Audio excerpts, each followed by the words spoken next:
There's been a few number of interesting developments, and I'll just preface it. Usually our order schedule for cell pack deliveries of China for us sits at about a monthly run rate. So one container every month. A container is about 2.5 to 3 megawatt hours. We're now at a run rate of one every 2 weeks, and we're regularly running out. So it gives you an idea of how much, and this has happened in the last 6 weeks. So this gives you an idea of what's going on, and it's accelerating.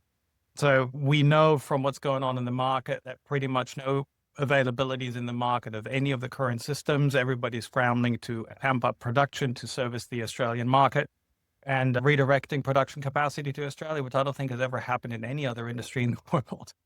It's interesting. The other thing we're finding is, not surprisingly, and when we saw the announcement in April, it was our expectation it would happen. Our average size of residential batteries has skyrocketed just between May and June without the program even being in place. We already had an increase of 25% on a run rate that was pretty stable over the preceding 12 to 18 months.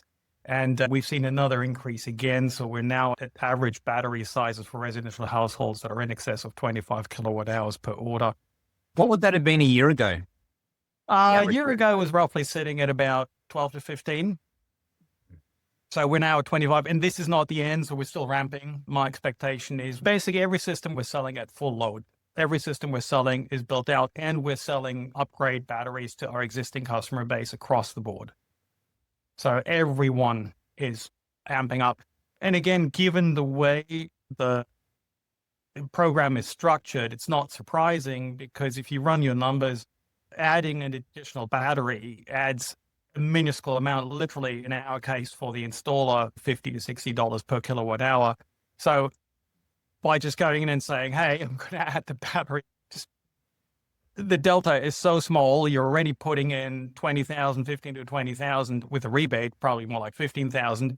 You might as well add another $3,000 and at that point in time, power your home for 4 days instead of 1 day. Interesting. Yeah. 25 kilowatt hour. That's quite significant, because average Australian home still is about 15 kilowatt hour per day. That's changed a little bit. We're finding that that's ramping up. The size of the houses have been going up. The average usage has been going up. The use of air conditioning has been going up because people in Australia still don't want to insulate their homes. It's getting closer to 20 kilowatt hours. Yeah. And if you look at the hot days or the really cold days as well, then you're seeing a lot of increased usage there. And I think probably the people Mark's dealing with are looking to cover off 90% or whatever of their annual expectations. So I think you're probably going to see it upsizing to meet that as well. 100%. Okay. Now you mentioned that delta is of $50 to $60 to cost you to install. That's a cost to the installer. You'll need to add in margins, obviously, from the installer to the end customer, but it's not going to be much more than that. And again, you probably have to keep in mind, we are a premium brand. So I guarantee you imported brands from other locations will be able to do it at a lower cost.